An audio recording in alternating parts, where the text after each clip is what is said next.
ये अब जाके कोई वैष्णवी, गुड मॉर्निंग बेटा, गुड मॉर्निंग। चलो ठीक है, हम लोग क्या कर देख रहे थे यहाँ पे, रिवीजन कर रहे थे। थर्ड चैप्टर चल रहा था, रिप्रोडक्शन इन ह्यूमन हेल्थ। इसमें हमने रिप्रोडक्टिव ऑर्गन देख लिए थे, स्टेज देख ली थी कि रिप्रोडक्शन की क्या क्या स्टेज होती है, प्राइमरी और सेकेंडरी ऑर्गन्स देख लिए थे। उसके बाद मेल रिप्रोडक्टिव सिस्टम देख लिया था। उसमें बोला था टेस्टिस हमको याद रखना है कि ये क्या, इसमें क्या रहती है, सेमिनिफेरस ट्यूब्यूल्स रहती है। पायल गुड मॉर्निंग। हाँ गुड मॉर्निंग बेटा, सभी को गुड मॉर्निंग। अब हो गया। टेस्टिस को हमने क्या बोला था, यहाँ पे प्राइमरी सेक्स ऑर्गन रहता है और ये इसी में क्या होता है, यहाँ पे गैमेट्स का फॉर्मेशन होता है। उसके बाद में फीमेल रिप्रोडक्टिव सिस्टम आ रहा था, तो फीमेल रिप्रोडक्टिव सिस्टम पे क्या हो रही थी, ओवरी हो रही थी। ओवरी से, ओवरी को हम क्या बोल रहे थे, प्राइमरी सेक्स ऑर्गन बोल रहे थे, और इसके अंदर में एग का फॉर्मेशन हो रहा था, है ना।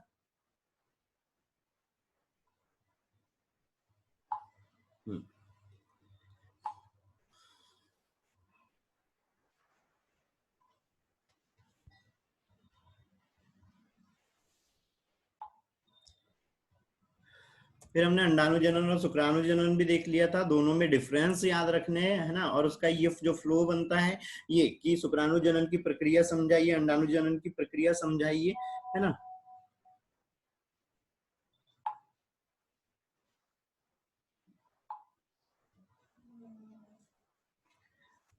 ठीक है, उसके बाद में हमने स्ट्रक्चर भी देख लिए थे, है ना। तो स्ट्रक्चर में हमको एक्रोसोम के लिए खासकर याद रखना है कि एक्रोसोम में क्या हो रहा था। तो एक्रोसोम में क्या रहते हैं, गोल्जी बॉडी रहते हैं, और इसके अंदर में पाचक एंजाइम रहते हैं जो अंडाणु के अंदर में प्रवेश करने में मदद करते हैं। ठीक है, उसके बाद अगर हम एग का स्ट्रक्चर देख रहे थे, तो एग में क्या याद रखना था, मेन जो याद रखना था, जोना पेलिसिडा याद रखना था कि ये कैसी रहती है, अकोशिकीय लेयर रहती है ना, अकोशिकीय आवरण रहता है। ठीक है, फिर बारी आ रही थी यहाँ पे मैनसन साइकिल्स की, है ना। एक मिनट।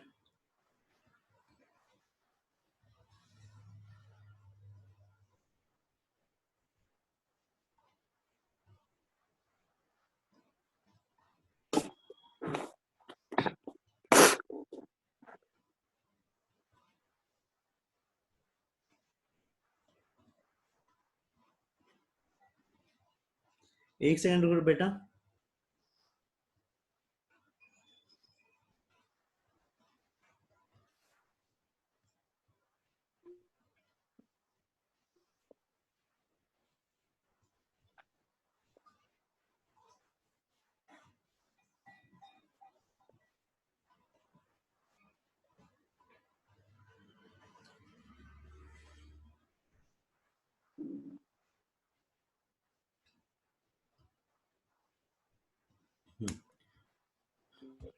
चलो ठीक है, मैनसन साइकिल्स, मैनसन साइकिल के लिए देखो, एक ही पॉइंट सबसे ज्यादा याद रख लेना कि एक पॉइंट में, एक पेन लेने दो।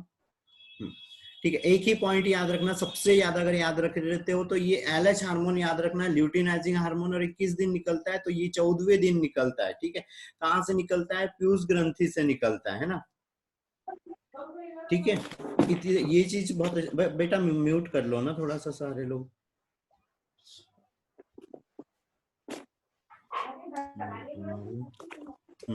ठीक है, अब यहाँ पे मेंशन साइकिल में क्या चीज हो रही है, यहाँ पे 3 तरह की साइकिलें चल रही है। तो 3 तरह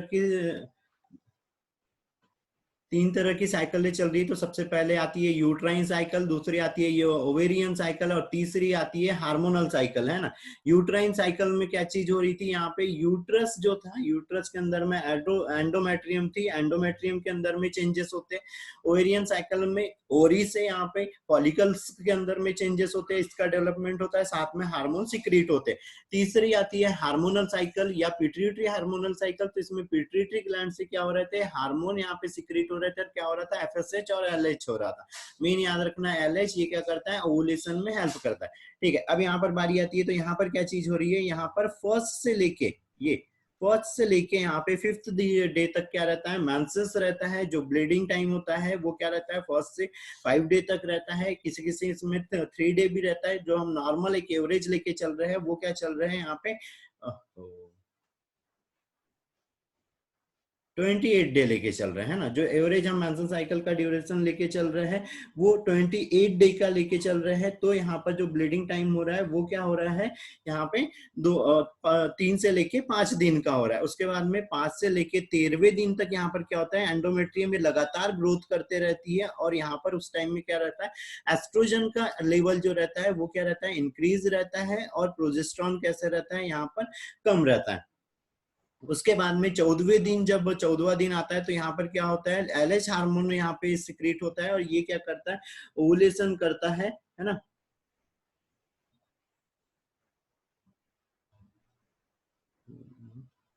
अरे यार,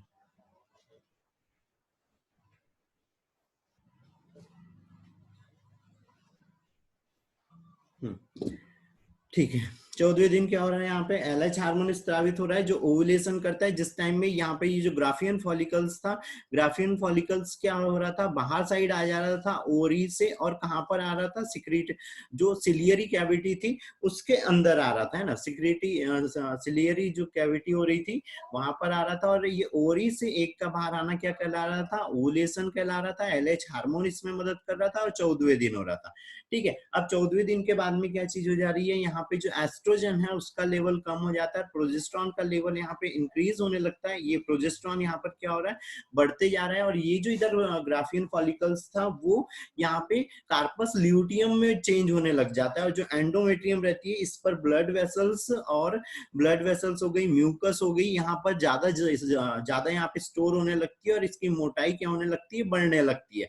फिर यहाँ पर जब 23वें से 24वें दिन में क्या चीज हो रही है, 23 से 24वें दिन में यहाँ पे एस्ट्रोजन का लेवल क्या हो जा रहा है, डिक्रीज हो जा रहा है, कम हो जा रहा है, और ये धीरे धीरे यहाँ पर 28वें से 29वें दिन में यहाँ पे एंडोमेट्रियम जो है वो टूटने लग जाती है, और फिर से यहाँ से ब्लीडिंग टाइम, और अगला यहाँ से मेंस्ट्रुअल साइकिल मतलब मेंसेंस वाला टाइम यहाँ से वापस से स्टार्ट हो जाता है। अब यहाँ पर कुछ चीज और आती है, जैसे अगर 14वें दिन की बात करें तो यहाँ पर क्या हो रहा है, एक प्रेजेंट है, और अगर एक प्रेजेंट है तो क्या चीज हो रही थी, यहाँ पर अगर स्पर्म एग है, 14वें दिन एग है यहाँ पर, अगर यहाँ पर स्पर्म भी आ जाता है ना,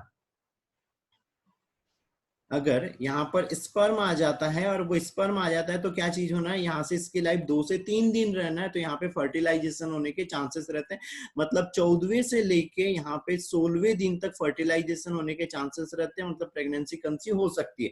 अगर यहाँ पे स्पर्म नहीं रहता है तो ये जो एग है वो क्या हो जाना है, यहाँ पे डीजनरेट होने लग जाना है ना, बाहर आ जाना है। अब यहाँ पे एक टाइम में बताया था, एक क्वेश्चन आया था कि जो यूट्रस है उसका रोना किसके लिए होता है ना, यूट्रस का रोना किसके लिए होता है, तो वो किसके लिए होता है, ये जो यहाँ पे अनफर्टिलाइज जो कार्पस ल्यूटियम ये ग्राफियन फॉलिकल्स है ना, अनफर्टिलाइज बिना निषेचन वाला जो कार्पस ल्यूटियम है इसके लिए होता है, क्योंकि ये क्या हो जाता है, यहाँ से वेस्ट हो जाता है, बाहर चले जाता है ना। इसीलिए क्या होता है, ये जो यहाँ पे हम मेंस्ट्रुअल साइकिल बोल रहे हैं इसको रोना बोल रहे हैं, तो वो जो फ्लूइड आ रहा है उसको वो रोने के लिए यूज कर रहे हैं। तो किसके लिए हो रहा है, ये अनफर्टिलाइज कार्पस ल्यूटियम, ये ग्राफियन फॉलिकल्स के लिए है ना, या ओआ के लिए। ठीक है, ये सिंपल सा एक सेंटेंस है, एक एग्जाम में पूछा था, तो थोड़ा सा ये भी चीज याद रख लेना। ठीक है, इस वाले में कुछ डाउट है इतने में?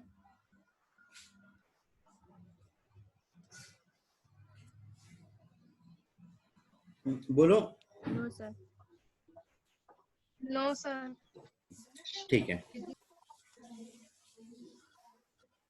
फिर यहाँ पर ये एक साइकिल दिखता है, इसके लिए हमने यहाँ पे पीरियडिक मेथड में भी बताया था। तो पीरियडिक मेथड में क्या चीज हो रही थी, यहाँ पे बताया था कि जब फर्स्ट यहाँ पे अगर हम 28 दिन की अगर साइकिल वो करते हैं तो यहाँ पे फॉलिकुलर फेज रहती है, जिसमें मतलब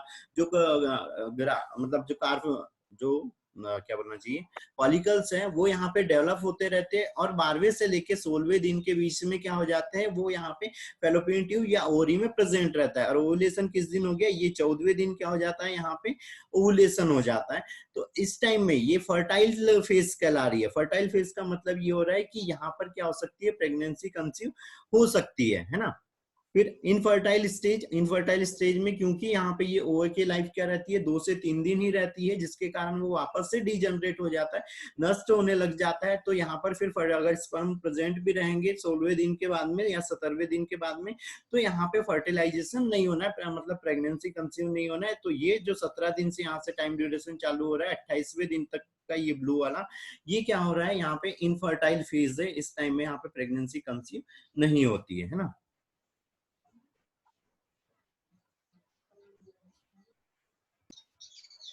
सर इसको एक बार फिर से बताना। बेटा यहाँ पे हम ये मेंशन साइकिल्स काउंट कर रहे हैं ना, ठीक है, मेंशन साइकिल काउंट कर रहे हैं। तो इसमें हमने क्या किया, यहाँ पे 28 डे लिए, ठीक है, 28 डे का हमने यहाँ पे एवरेज टाइम माना। तो यहाँ पे हम फॉलिकुलर फेज मान रहे हैं, जिस टाइम में 1 से लेके 5 दिन तक क्या चलते रहती है, या 4 दिन तक क्या चली, यहाँ तक ब्लीडिंग टाइम चला है ना, ब्लीडिंग होती रही। उसके बाद 5 से लेके यहाँ पे 13वें दिन तक क्या होता है, फॉलिकुलर जो अंदर साइड में यहाँ पे जो फॉलिकल्स था वो डेवलप हो रहा था, है ना। फिर 14वें दिन क्या होता है, ओवुलेशन होता है। किसके कारण होता है, यहाँ पे एलएच हार्मोन के कारण होता है ना। और कौन से दिन हो रहा है, 14वें दिन हो रहा है।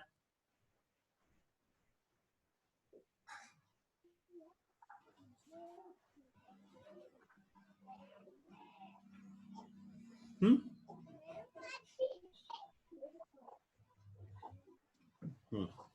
ठीक है, 14वें दिन। तो यहाँ पर जितने टाइम में ये एक प्रेजेंट रहेगा, अब ये यहाँ पे 12वें दिन से क्यों काउंट कर रहा है, हो सकता है किसी फीमेल के अंदर में मेंस्ट्रुअल साइकिल्स अगर 26 दिन के हो, तो यहाँ पर वो 13वें या 12वें दिन यहाँ पर क्या हो जाना है, एक ओरी से बाहर आ जाना है। तो यहाँ पर इस टाइम में भी फर्टिलाइजेशन हो सकता है ना। तो ये जो यहाँ पे 12वें से 16वें दिन तक का हम टाइम मान रहे हैं, ये यहाँ पे फर्टाइल फेज बोल रहे हैं ना, ठीक है, फर्टाइल फेज बोल रहे हैं। इस टाइम में निषेचन हो सकता है, मतलब प्रेगनेंसी कंसीव। उसके बाद में ये डीजनरेट हो जाता है। तो 17वें से या 16वें से लेके यहाँ 28वें दिन तक क्या रहता है, फर्टाइल फेज रहती है, मतलब इनफर्टाइल फेज रहती है, मतलब यहाँ पे एक प्रेजेंट है ही नहीं। तो एक प्रेजेंट नहीं है तो यहाँ पे प्रेगनेंसी कंसीव होना ही नहीं है ना, फर्टिलाइजेशन नहीं होता है।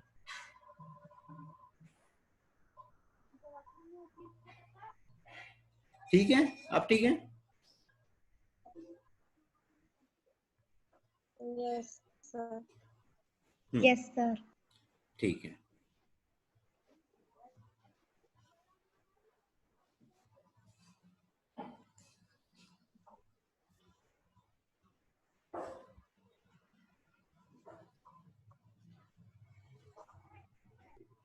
ठीक है। अगली चीज यहाँ पर, ये फर्टिलाइजेशन के लिए तो मैंने बताया था क्या चीज हो रही है, एक बार शॉर्ट में यहाँ पे फर्टिलाइजेशन देखते हैं। मेन तो यहाँ पे हाइड्रोलिनेज एंजाइम जो रहते हैं, जो हाइड्रोलाइटिक एंजाइम रहते हैं, वो यहाँ पे एक्रोसोम के अंदर में प्रेजेंट रहते हैं, है ना। और ये क्या करते हैं, जब यहाँ पे एग के पास में स्पर्म जाता है तो एक्रोसोम फट जाता है और ये एंजाइम बाहर आ जाते हैं, और जोना रेडिटा और पेलुसिडा को क्या कर देते हैं, विघटित कर देते हैं,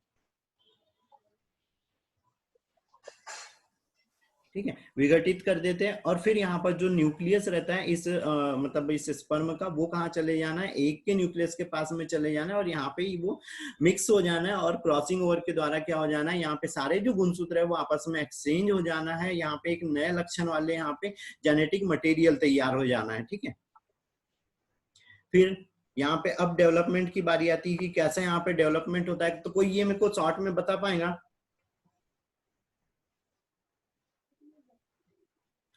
शॉर्ट में बता पाएगा यहाँ पे क्या क्या चीज हो रही है, फटाफट बता दो अगर बता सकते हो तो।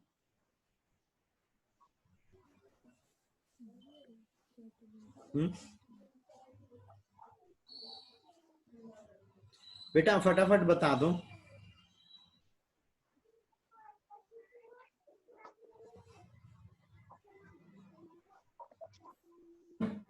क्या क्या हो रहा है, फटाफट बता दो ना यार बेटा।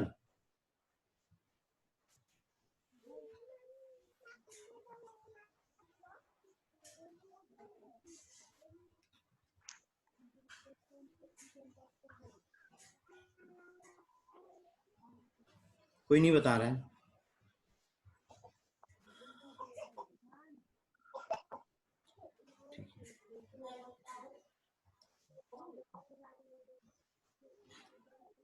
ये यहाँ पे जो दिख रहा है वही बताना है ना, कितनी बार बोलने लगाते हो।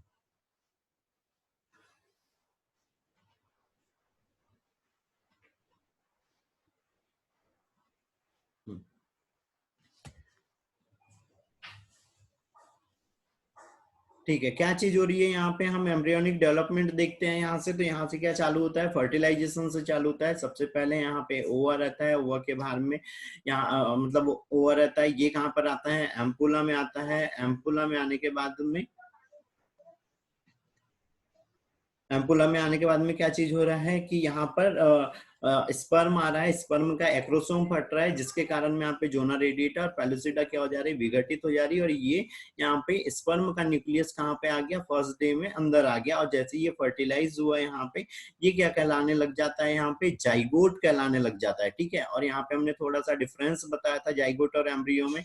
ये जाइगोट है, लेकिन ये वाली चीज क्या है, यहाँ पे एम्ब्रियो है। ठीक है, ये वाली चीज यहाँ पे एम्ब्रियो है, जाइगोट बन गया। फिर यहाँ पे फर्स्ट डे के बाद में यहाँ पर क्या हो रहा है, क्लेवेज चालू हो जा रहा है, विदलन चालू हो जा रहा है। विदलन में क्या होता है, यहाँ पे मल्टीप्लाई होते रहती है कोशिकाएं, है ना, मल्टीप्लाई होते रहती है। और इसमें क्या होना है, यहाँ पे एक कोशिका थी, 1 से 2 हो गई, 2 से 4 हो गई, 4 से 8 हो गई, 8 से 16 जो कोशिका स्ट्रक्चर रहता है वो क्या कहलाता है, यहाँ पे मोरूला कहलाता है। मोरूला कहलाता है। और ये कैसा रहता है, यहाँ पे ठोस गेंद जैसा स्ट्रक्चर रहता है। उसके बाद में क्या बनता है, ब्लास्टुला बनता है। तो ब्लास्टुला कैसा स्ट्रक्चर रहता है, खोखली गेंद वाला रहता है। ठीक है, खोखली संरचना रहती है ना। और इसके अंदर में यहाँ पे जो कैविटी बनती है, ये कैविटी यहाँ पे क्या कहलाती है, ब्लास्टोसिल कैविटी कहलाती है। और यहीं पर इनर सेल मास और आउटर सेल मास स्ट्रक्चर रहता है। और यहाँ पर क्या रहती है, ट्रोपोब्लास्ट कोशिकाएं रहती है, जो आगे चल के क्या करती है, इम्प्लांटेशन में हेल्प करती है। ये क्लीन करने दो। ठीक है, ये यहां तक हो गया, मोरूला बन गया। तो ये क्या हो गया, क्लेवेज हो गया। और ये किस में चल रहा था, यहाँ पे जाइगोट के अंदर में डिवीजन चल रहा था। और उसके बाद में क्या चीज बन जाती है, यहाँ पे यहाँ जाइगोट बन रहा था, तो मोरूला बना। मोरूला से क्या बना, ब्लास्टोसाइट बना। ब्लास्टोसाइट यहाँ पे जो सेल्स रहती है, ये एक सिंगल सेल क्या कहलाती है, ब्लास्टोसाइट कहलाती है। ये ब्लास्टुला है, यहाँ पर जो कैविटी है वो ब्लास्टोसिल कैविटी है ना। और जब ये ब्लास्टोसिल कैविटी या ये जो ब्लास्टुला है, ये जब यहाँ पे यूट्रस के पास में आता है, तो इसकी जो ट्रोपोब्लास्ट कोशिकाएं रहती है वो बाहर आ जाती है। और इसका क्या हो जाता है, यहाँ एंडोमेट्रियम के साथ में जब चिपक रहा है, तो ये चीज क्या कहला रही है, इम्प्लांटेशन कहला रही है। तो 7वें से 8वें दिन में क्या होता है, यहाँ पे इम्प्लांटेशन होता है। ठीक है, ठीक है, जैसे यहाँ पे इम्प्लांटेशन होता है, इसके बाद में क्या होती है, इसमें जर्मिनल लेयर बनने लगती है। और जर्मिनल लेयरों में क्या होती है, 3 यहाँ पर जर्मिनल लेयर बनती है। और उन 3 जर्मिनल लेयरों में क्या, ये तो वो है इम्प्लांटेशन जो अभी हम बोल रहे थे ना। बार बार डायग्राम हो गया। ठीक है, इससे पहले क्या बन रही थी इसमें, ये तो यहाँ पे इम्प्लांट हो गया, एक बेबी यहाँ पे विकसित हो गया, है ना। तो उससे पहले क्या होती है, 3 जर्मिनल लेयर बनती है। और हमने यहाँ पे अभी ये जो देख रहे हैं, यहाँ पे ये क्या चीज है, यहाँ पे एक्स्ट्रा एम्ब्रियोनिक मेम्ब्रेन है, अतिरिक्त बाह्य भ्रूणीय झिल्लियां है ना। कोई तीनों लेयर के नाम बताएगा।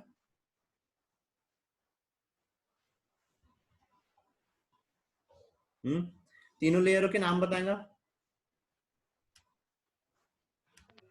Ectoderm, endoderm, mesoderm.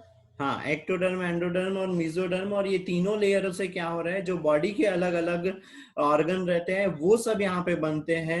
इसीलिए उनको क्या बोलते हैं, जर्मिनल लेयर बोलते हैं, है ना। ठीक है, और यहाँ पर ये क्या है, एक्स्ट्रा एम्ब्रियोनिक मेम्ब्रेन है। एक्स्ट्रा एम्ब्रियोनिक मेम्ब्रेन में क्या चीज हो रही है कि यहाँ पर ये है, लेकिन ये कुछ टाइम तक रहती है और उसके बाद में ये हट जाती है ना, या इनका यहाँ पे इस भ्रूण के डेवलपमेंट से उतना ज्यादा रिलेशनशिप नहीं होता है। तो उसमें क्या चीज हो रही है यहाँ पे, जैसे जब ट्रोपोब्लास्ट कोशिकाएं या ब्लास्टुला जब यूट्रस में आ गया था, तो यहाँ पर कोरियोनिक विलाई बने थे। और ये देखो यहाँ पे कैसे हो गए, आपस में सब मिक्स हो गया है। ठीक है, आपस में मिक्स हो गया है। और यहाँ पर क्या बन गया है, प्लेसेंटा बन गया है। ठीक है, और ये क्या है, यहाँ पर अम्लाइकल कॉर्ड बन गई है और ये एम्ब्रियो उसके साथ में कनेक्ट है। ठीक है, फिर यहाँ पर ये जो कैविटी है, ये पूरी कैविटी क्या थी, यूट्राइन कैविटी। लेकिन ये जो अंदर की कैविटी है, यहाँ पर 2 लेयरें रहती है। तो बाहरी लेयर क्या रहती है, कोरियन रहती है, आंतरिक लेयर एम्नियन रहती है। और यहाँ पे जो ये जो कैविटी दिख रही है, और यहाँ ये क्या कैविटी क्या है, एमनियोटिक कैविटी। और इसके अंदर में यहाँ पे एमनियोटिक फ्लूइड भरा हुआ रहता है। दूसरी चीज यहाँ पे सर्विक्स के पास में एक म्यूकस प्लग लग जाता है, जिसके कारण में यहाँ पर ये यूट्राइन कैविटी के अंदर भी एक फ्लूइड जाके जमा हो जाता है, यूट्राइन फ्लूइड बोलते हैं। और ये जो प्लग रहता है यही क्या करता है, यहाँ पे बेबी को अंदर की ओर प्रोटेक्ट करके रखता है। पेन चेंज करने दो।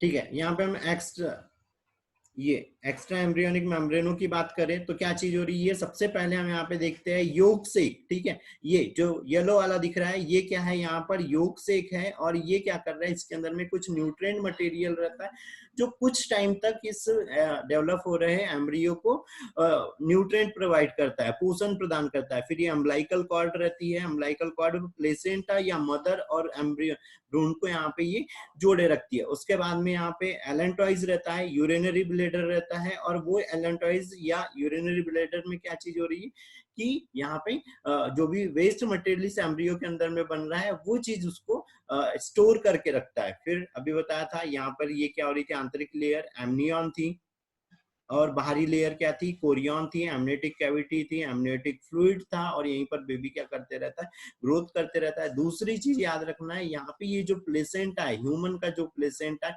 क्योंकि यहाँ पर इसके अंदर में क्या रहती है, ब्लड वेसल्स वगैरह रहती है, ब्लड का एक्सचेंज करता है, ब्लड से ही ये सारी इस डेवलप हो रहे एम्ब्रियो के सारी प्रोसेस को कंट्रोल करता है। तो ये क्या कहलाता है, डेसिडुआ कहलाता है। तो ह्यूमन का जो प्लेसेंटा है वो क्या कहलाता है, डेसिडुआ कहलाता है। ठीक है, ह्यूमन का जो प्लेसेंटा है वो डेसिडुआ कहलाता है। ये क्लियरली ये डायग्राम बनाना है, जो लोग नए हैं वो लोग याद रखना, ये वाला डायग्राम बनाना है बेटा, है ना। ठीक है, फिर एमनियोसिंथेसिस की बारी आती है। यहाँ पे एमनियोसिंथेसिस में ये बहुत बार हो गया, शॉर्ट में बताएंगे। यहाँ पे क्या कर रहे हैं हम, 16वें से 20वें हफ्ते के बीच में एमनियोटिक कैविटी का फ्लूइड ले रहे हैं, उसका डीएनए टेस्ट करते हैं ताकि उसकी फिजिकल और कोई मेंटल डिसीज वगैरह तो नहीं है उसको, या कोई जेनेटिक डिसऑर्डर तो नहीं है, ये चीज पता करते हैं, और कोई इन्फेक्शन तो नहीं है, ये चीज। फिर जब 9 मंथ कंप्लीट हो जाते हैं, तो 9 मंथ कंप्लीट हो जाते हैं तो बेबी क्या हो जाता है, पूरी तरह डेवलप हो जाता है। और मेन याद रखना, 7th मंथ में यहाँ पे उसका नर्वस सिस्टम पूरी तरह से डेवलप हो जाता है। 7th मंथ में उसका नर्वस सिस्टम डेवलप हो जाता है। और वो बोलते हैं ना पेट पे वो लात मारी वगैरह, तो वो सब चीजें कब होने लगती है, 7th मंथ से, क्योंकि तब नर्वस सिस्टम यहाँ पे फंक्शन करने लग जाता है। ठीक है, फिर यहाँ पे डिलीवरी की बात आती है, तो यहाँ पे क्या रहती है, यहाँ पे 3 स्टेज रहती है। तो सबसे पहले में जब 9 मंथ कंप्लीट हो गए हैं तो यहाँ पर क्या चीज हो रही है, सबसे फर्स्ट स्टेज होती है डायलिटेशन। तो डायलिटेशन में क्या होता है, जो सर्विक्स और वेजाइना रहती है ये डायलेट होती है, और ये जो यूट्रस है वो कॉन्ट्रैक्ट होता है, और उसकी मूवमेंट रहती है अप से डाउन की ओर रहती है, और ये यहाँ पर फैलते हैं। ठीक है, और ये सर्विक्स और वेजाइना है ये कितना, कम से कम यहाँ पे 10 सेंटीमीटर का डायलिटेशन जरूरी होता है। ठीक है, 10 सेंटीमीटर का डायलिटेशन क्यों, क्योंकि हेड का जो सबसे बड़ा ये सर्कमटेंस है ये कितना रहता है, यहाँ पे 10 सेंटीमीटर का रहता है, इसीलिए 10 सेंटीमीटर डायलेट होना जरूरी है। ठीक है, उसके बाद में जब डायलिटेशन हो जाता है, तो डायलिटेशन के लिए या डायलिटेशन जब स्टार्ट होता है तो प्यूस ग्रंथि से ऑक्सीटोसिन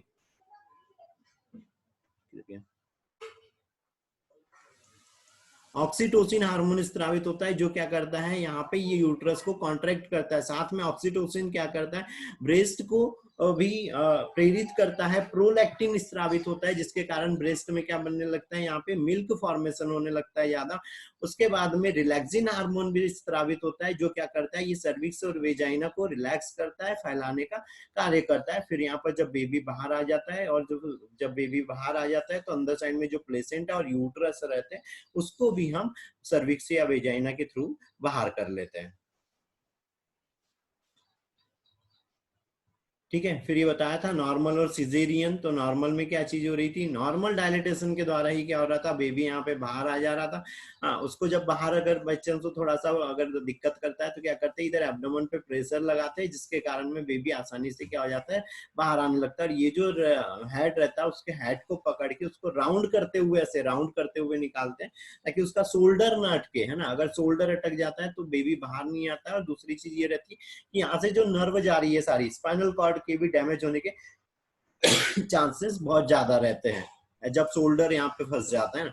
और अगर सिजेरियन कब करते हैं, जब यहाँ पे डायलिटेशन नहीं हो रहा है या फ्लूइड बहुत ज्यादा लॉस हो गया है ना, जैसे एम्ब्रियन, कोरियन और म्यूकस प्लग अगर हट गया है तो क्या कर रहे थे हम यहाँ पे सिजेरियन कर रहे थे, ठीक है। फिर यहाँ पे अलग अलग पर्सन में मतलब अलग अलग एनिमल्स में यहाँ पे अलग अलग यहाँ पे उनका प्रेगनेंसी टाइम दिया हुआ है, वो याद रखना। फिर यहाँ पे फीडिंग, फीडिंग को क्या बोलते हैं, लैक्टेशन बोलते हैं। और इसमें जो फर्स्ट मिल्क रहता है मदर का वो क्या कहलाता है, कोलेस्ट्रम कहलाता है। और यहाँ पे तो ऑक्सीटोसिन क्या कर रहा है, इस तरह प्रेरित कर रहा है मेमोरी जो ग्लैंड रहती है उसको, और प्रोलैक्टिन, जिसके कारण क्या होता है यहाँ से जो मेमोरी ग्लैंड रहती है उससे मिल्क सिक्रेट होता है ना। और बताया था यहाँ पे जो ब्रेस्ट पे एरियोला वाला रीजन रहता है वो ज्यादा सेंसिटिव रहता है, जिसके कारण एक पॉजिटिव फीडबैक जनरेट होता है और यहाँ पे पीयूष ग्रंथि यहाँ पे सक्रिय हो जाती है ना। ठीक है, तो ये ऑब्जेक्टिव हमने पहले सॉल्व करवा चुके हैं सारे, है ना। तो ये चैप्टर भी हो जाता है खत्म यहाँ पे। इस यहाँ तक कोई डाउट है तो बोलो। नहीं है?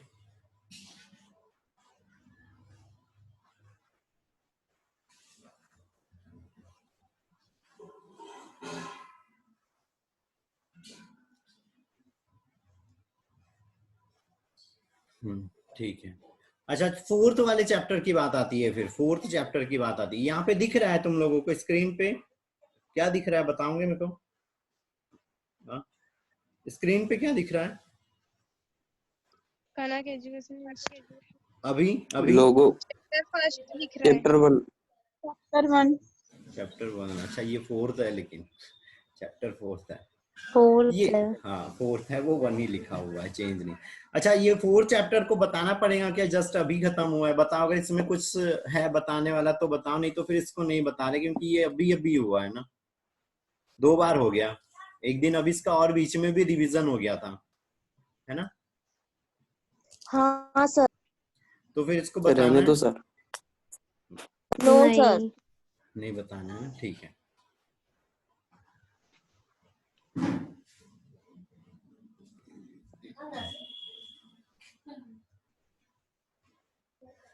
ठीक है, यहाँ पे एक और चीज आती है, सेक्स डिटर्मिनेशन, है ना, थर्ड चैप्टर में।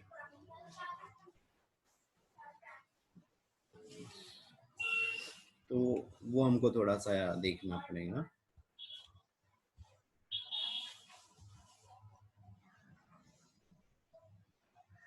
ओपन होने दो। चलो, इस फर्स्ट यूनिट से किसी को कोई डाउट है तो अब बता दो, फर्स्ट यूनिट तक का डाउट बता दो कुछ।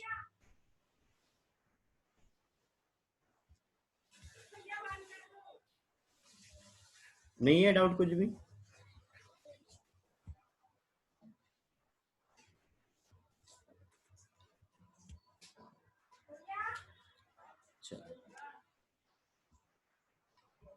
ठीक है, इस वाले चैप्टर से फिर क्रॉस, हाँ क्रॉस क्वेश्चन, हाँ कोई कुछ बोल रहा था, बोलो।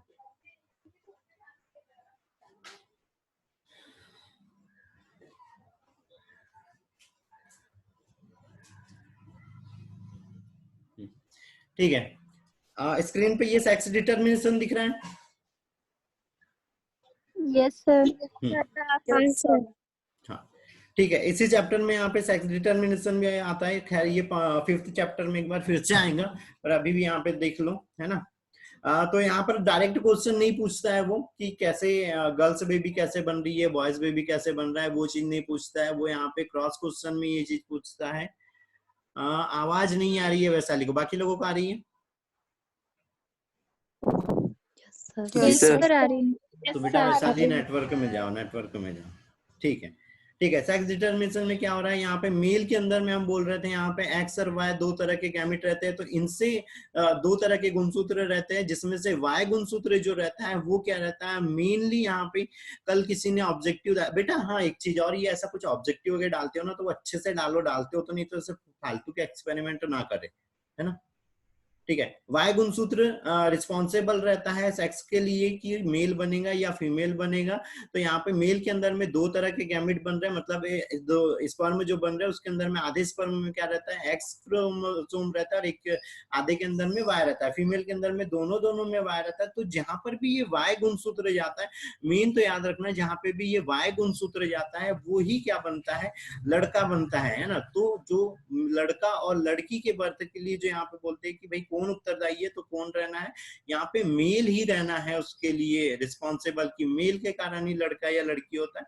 इसके लिए वो क्रॉस क्वेश्चन ये पूछता है कि क्या समाज में लड़कियों के जन्म के लिए महिलाओं को उत्तरदायी माना जाता है, क्या सही है गलत है, सिद्ध करिए, ऐसा कुछ पूछता है वो, है ना।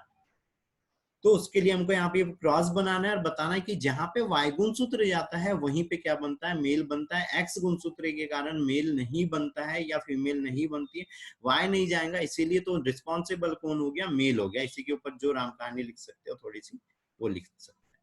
ठीक है, टाइम ड्यूरेशन एंड हो गया है, तो सारे लोग फिर से कनेक्ट करेंगे। ठीक है।